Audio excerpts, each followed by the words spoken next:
Welcome to the Lugnut Lounge, where Black history and auto racing meet. My name is Drew, and I'm your host on this trip through Black auto racing history. Let's go.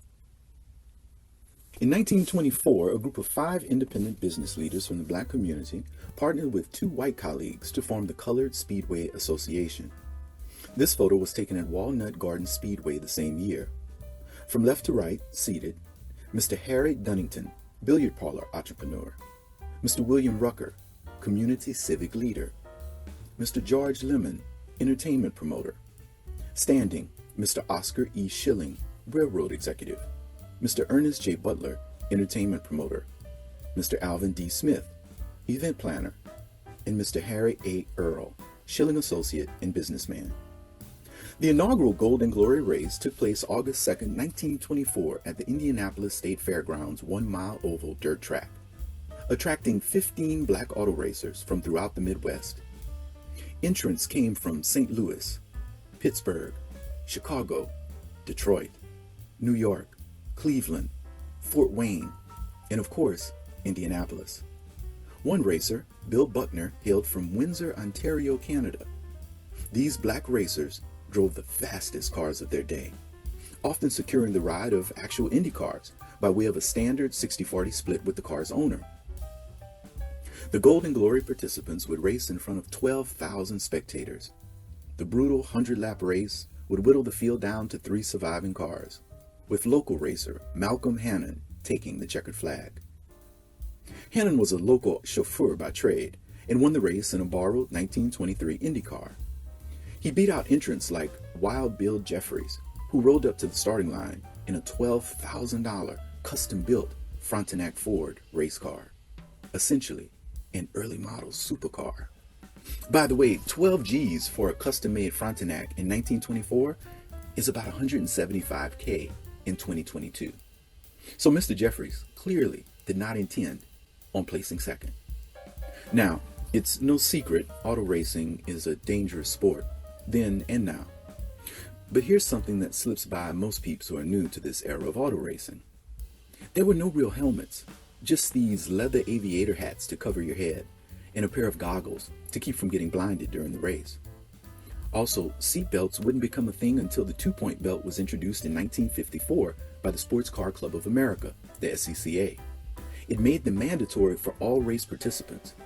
But before then, nothing. There was also no fire protection. Drivers typically wore regular cotton coveralls and leather gloves, all while sitting over a thin metal tub filled with fuel. Racing cars from this era had very little protection for the drivers, with designs meant for speed, not safety. Cars were made as light as possible, leaving drivers and their body parts exposed to serious injury at all times. In the 1929 Golden Glory, local Naptown racer Edward Grice became the first fatality recorded in black auto racing history. Sadly, succumbing to his injuries, suffered when his Fronte Ford Model T Roadster crashed in lap 27.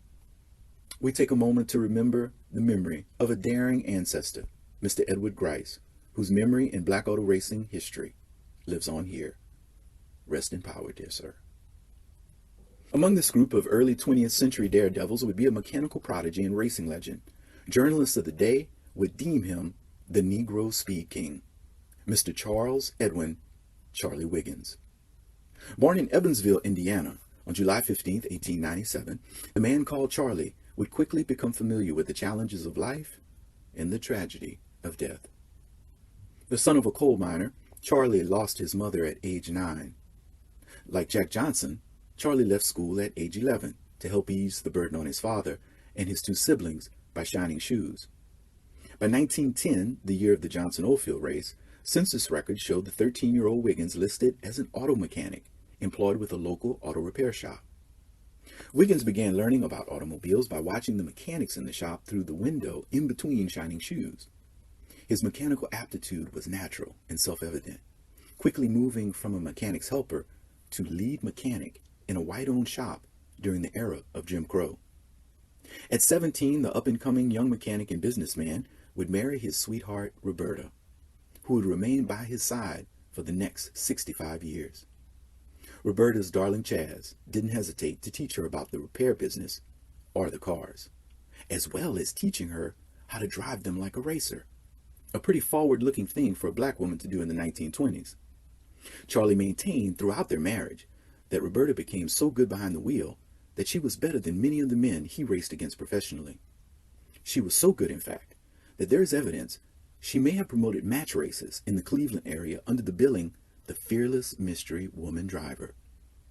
While there's no official record that I can find of Roberta participating in a sanctioned race, we do know from Charlie's interviews that she did take the wheel periodically to pilot the cars under his watchful eye, making Roberta Wiggins, quite possibly, the first black woman to ever drive a dedicated race car on a racetrack. We hope you've enjoyed part 1 of The Golden Glory, Charlie Wiggins and the Colored Speedway Association. Hang out with us a little bit longer to see part 2 and learn more about the man called the Negro Speed King.